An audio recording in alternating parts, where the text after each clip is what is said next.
Welcome back. I am doing a last minute recording for you. I did one a few weeks ago and it's all about AI and it didn't record the screen.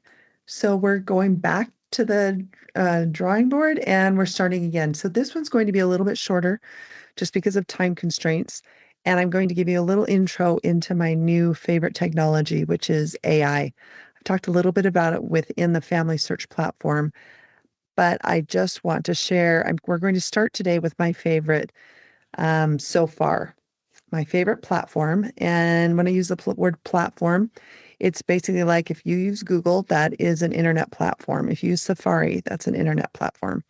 So an AI platform is AI that you can use um, for so many different purposes. And we're going to talk about it as far as in the genealogy world. Um, I was having tech issues with my regular recording, so I'm using a different way. And so it's probably not going to show up exactly the way that I like it to, but it's going to have to do for today. And I hope that you'll be okay with that. So let's talk a little bit about what AI is. So it's artificial intelligence. What we're using for our purposes is called a large language model. Um, I can't tell you all of the tech things about it. I just know that it is one of the fastest growing technologies in our lifetime. It's changing the world as we know it for good and also for bad. But just as we know, as every time there's something good, there's also an opposite. And so we're going to embrace it for all the good that it is. We've had Elder Gong who has encouraged us to study and learn all about AI that we can and use it to help further this work, help hasten the work, um, to shorten processes that could be shortened so that we can have time for the more important things. So I am continually testing out and using AI.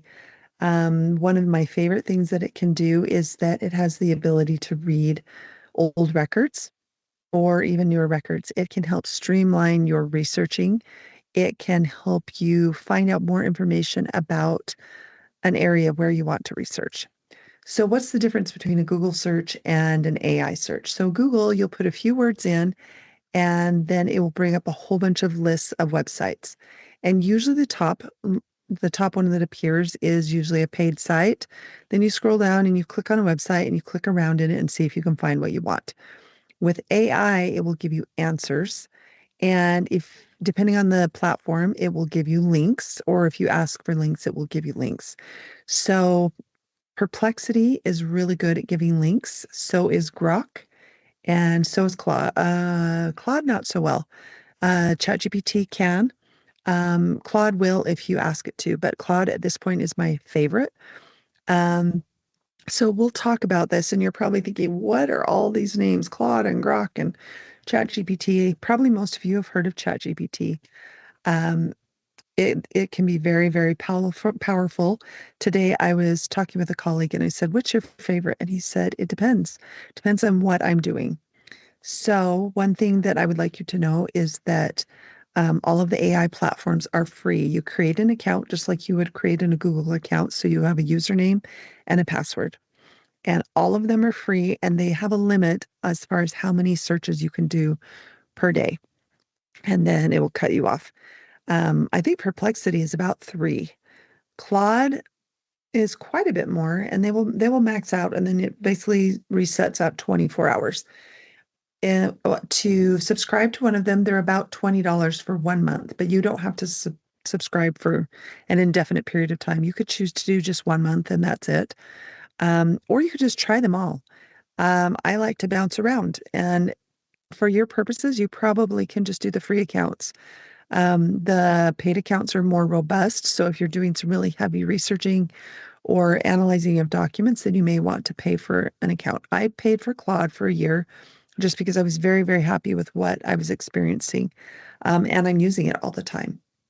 Um, so I want to show you some examples because you might be wondering, well, why would I want to use AI? I'm perfectly happy with Google. AI can help you in so many ways. So we're going to share screen and we will see how this goes with this new, let me see, share screen. Oh, there's the share screen button, sorry. And we're just going to go in the little presenter mode, I guess, screen. There we go. So you can see me now and I'm going into, should be, oh, I'm down here in the bottom, I guess. Hello. So this is Claude. And as you can see, it knows who I am and it says Colette returns. It gave me a little greeting. Um, Generally, they have this kind of a look where on the left side, there's a toolbar. And this is where you can start a new chat. It's already got a new chat box for me. And I will show you some examples in Claude. I think what we'll do is we'll do Claude for today. And then I will kind of your action item is to test it out. It's my favorite. You have the ability to change privacy settings so that they don't share your chats with their learning system so that it can become part of their learning model. Um, just one word of caution, don't put private personal information, anything that you wouldn't want shared to the world. Don't put it on there. When we're doing the purposes of research of deceased people, you should be totally fine. Um, it does have the power to calculate numbers and all sorts of really, really cool things. So if we were starting a new chat, we would click here. But I'm going to show you some of the chats that I have done. So I have 247 chats, and let me just do parish. This was one of my first things that I did. So I did a translation of 1714 parish register. And this was when I was in a class at Roots Tech. And it was the first time that I was hearing about AI.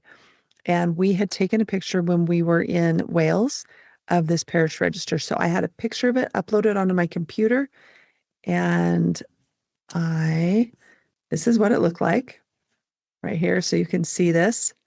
So I was just a test. I did it on my phone and I didn't even really know how to do a prompt. So this is a prompt.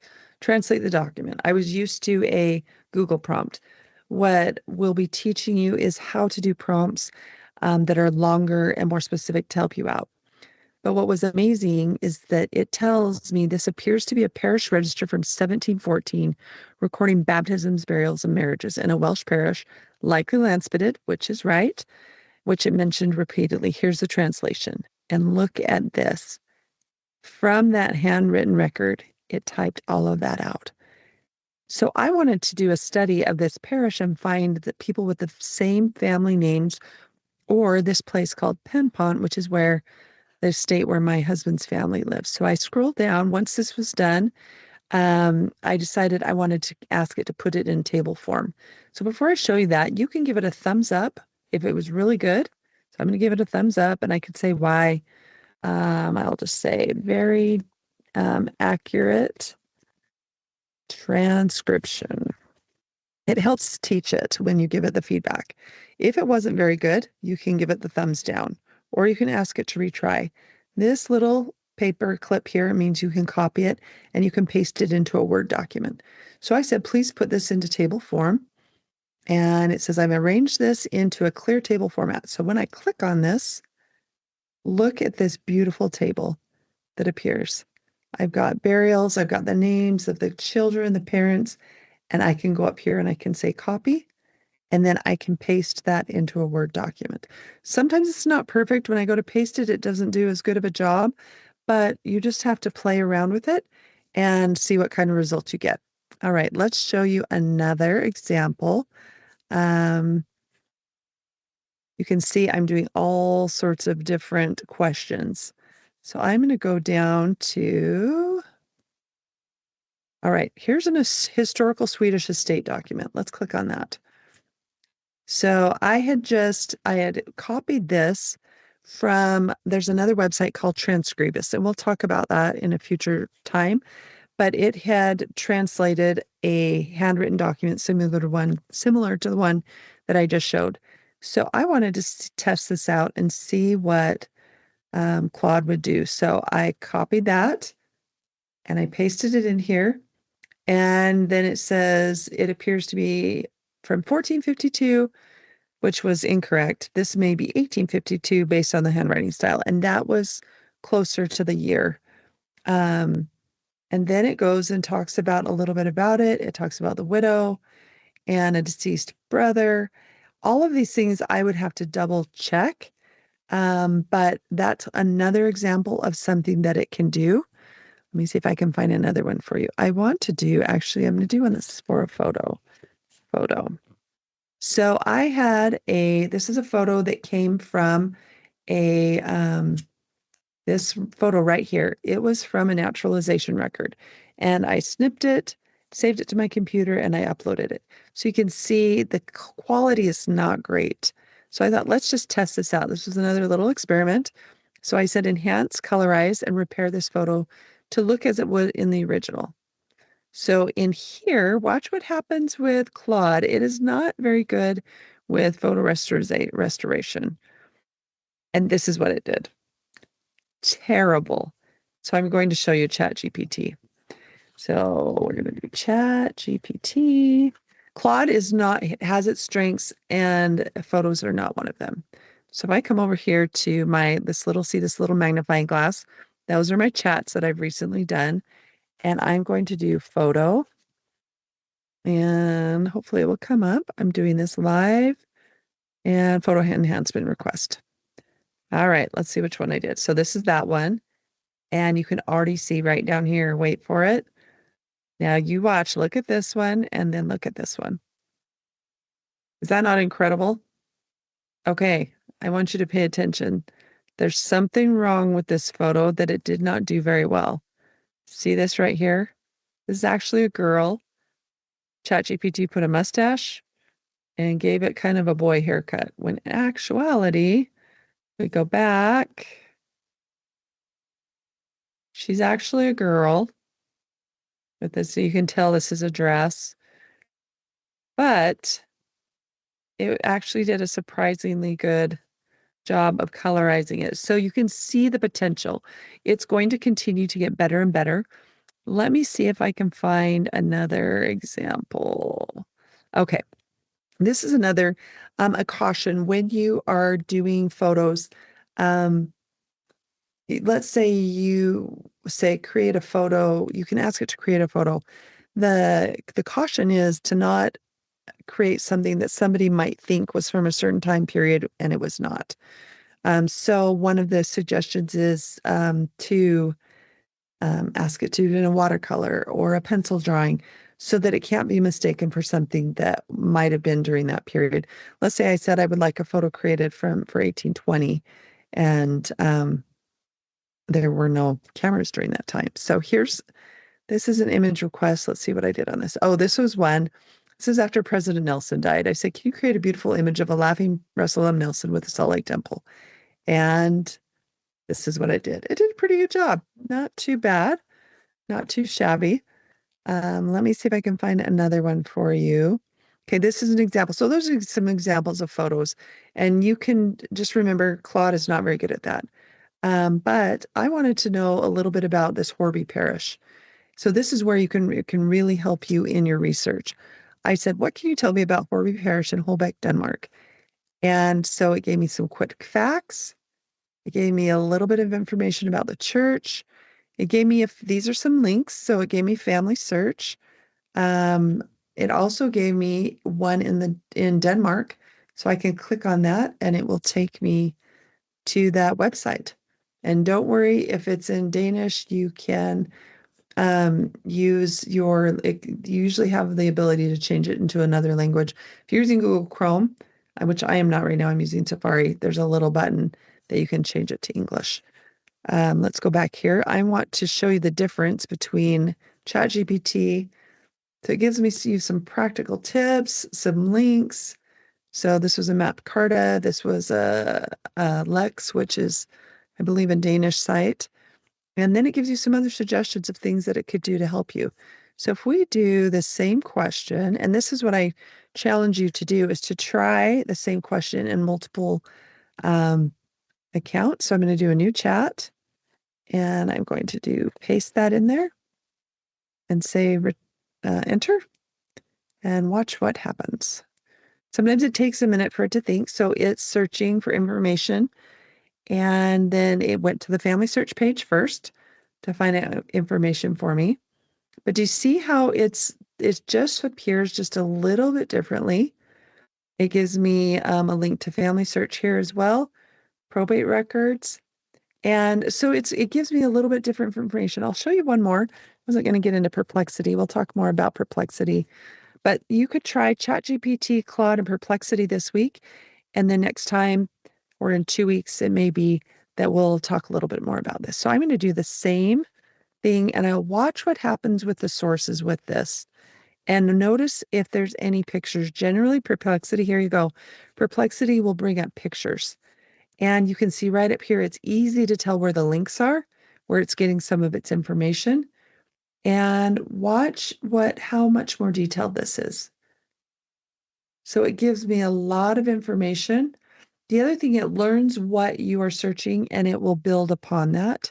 So it knows that I like Elizabeth Shown Mills citation format. And then see how much longer this one is? I really, really like Perplexity for that fact, and also that it will give me lots of sources. So I know where I can go to find information. And then it gives me some related places that I can search. Let me show you one more thing on the chats here. Let me see if I can do, let me see if I can do pen font. Let me do letter. I'll have to see if this shows up this way. Here we go. So I can't remember which one was my best one. We're going to try this one. All right. This was a letter that we found in a Welsh archive. And it was a letter from these two cousins. One was living in Berkshire, Wales. One was living in Gloucester, England. And it was in the late 1700s. And it was so incredible. This was a cousin of my husband's. And it was like reading a Jane Austen novel. So fun. So I thought, I'm going to see, and I haven't been able to even get through all of the letters, just some of them. It pulls at your heart. So here we go. I said, transcribe this document. Remember, this is one of my first ones I tested out. Wasn't as lengthy, but look at this. Disappointed their intended visit this week to our good friend, Mrs. Baugh, having heard a letter from her on Sunday informing them she was devoting most of her time to nursing her afflicted niece, Miss Jones, who was mourning the life of her last brother. Isn't that so fun? And then it goes on and talks about how her carriage had overturned. She had 2 or 3 ribs broken. This happened in seconds. Absolutely incredible. So then I thought, well, I'm going to test this. This was you're probably like shocked right now. This is actually, you can see 1694. This was an actual parish book and it was written on animal hides and it was from Berkshire. And so I thought, I'm going to see what it can do. Now, just remember, just as we have a hard time reading, it too will it's not perfect and it will have a hard time. So this just tells me it shows a very old deteriorated document that appears to be from several centuries ago. And then it explains what it's probably written on, a little bit of information, but it couldn't do very well. So then I thought, let's test this one out. This was a little better.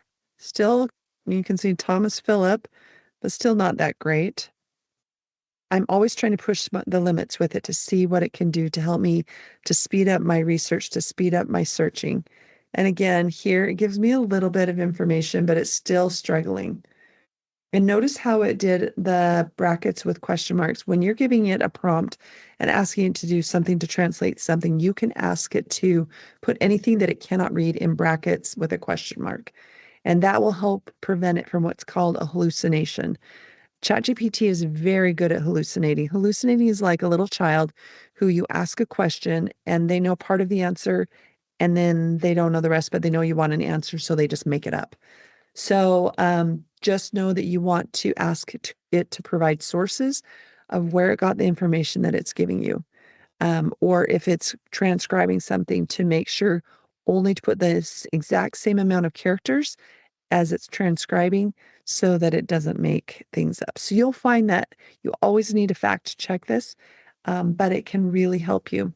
So then I did this one. And this was an old will. This again, testing it out. Look at that, rough. You can see Lord of our Lord, but it's a 1674 Welsh will. And so here it talks a little bit about it. It can tell in the name of God, amen. Could recognize the document label, gives me some information, but it still struggled. Let's see if we have one more fun thing to show you. I've done so many. Um, this is a great one. So this is a World War II draft card. Now, there are a lot of fields in here. Generally, if you look at one of these, you might just pull the key things out, the name, the date of birth, and where he was born. You might look at the name of the informant or the person, it wasn't the informant, but the person who would always know their address and maybe where they're citizen, but you might kind of not pay attention to the rest of the things. But every single piece of information on here is important. The address is super critical for finding other records that you can say for sure this is your person. So, and this is also a good clue for helping you get back to the old country, because often they will list where they were born and it was in Germany, and they may say the specific place. So I wanted to test this. So I said, please extract all of the field names, so each of those little boxes, from this World War II draft registration so I can create a prompt template for future extractions. So I want to have the same thing that I can just copy from a Word document, paste it in here for the same type of document. And then I said, and then extract all of the information in every field. So I did this. I haven't even looked at this. I did this yesterday, let it do its thing, and I got busy. So let's check the uploaded file and see how it did. So that doesn't look that great. Not loving that. But it says, here's a comprehensive extraction for you. Oh, so I guess this right here was this. So it's telling me what the field names are. So I could copy this and paste this. And the next time I could put this in and it would be able to read it all and transcribe everything that's in there. So it gives me all of the fields, and then I would want to double check it against the actual image. But it tells me what I can expect to find. And then it did the extracted data. And look at this. It put this in a table. Are you just blown away? I'm absolutely blown away. And I wish we could talk so much more about it today. But my encouragement to you is to practice this. So I want to show you something. Her name, it says contact person, Mrs. Marie Anna Lukash, and it put it all together. But actually it's Mrs. Marie Anna, and then her last name is Lukash. So you need to double check all of this, but this absolutely is a game changer for helping you to figure things out. You can see it a lot clearer. I can see his age right there. And then this is my prompt extract. Oh, for future time. So I can copy this and paste it. It says this template will work well for your genealogy classes and research documentation. Is that not incredible? All right. We are going to close for today. I have so much more to share. It's late on Wednesday night, and we want to get this out to you tomorrow. I'm so excited for you to practice using Claude. I would start with Claude. If you've already used ChatGPT, create a free Claude account. You just sign up and just make sure you write down your password and username. And then if you feel adventurous, create a Perplexity account, a ChatGPT account, and start with those and start just practicing uploading a document, asking it questions, ask it about an area that you're researching, ask it to help you with a research plan.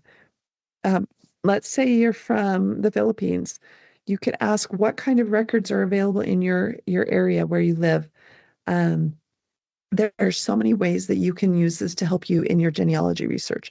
And I'll give you a little tip. This is nothing to do with genealogy, but let's say you look in the refrigerator and you have 5 things that you need to use, and you are like, how am I going to create something? And so you can ask it to help you find a recipe using these 5 ingredients. I tested that out and it gave me an amazing salad recipe. Um, and it was just seconds and it saved me time so I could do those things which were most important to me that evening, which was spending time with my husband and my grandson. So I hope this recording works. And next week, I have a really great story and experience about adding what you know. So join me for that. And then the following week, which will be the week of Thanksgiving, we will talk a little bit more about these AI platforms and how they can help you. So happy practicing and continue to use the AI research assistant on Family Search to help you find your family. And we'll see you next time.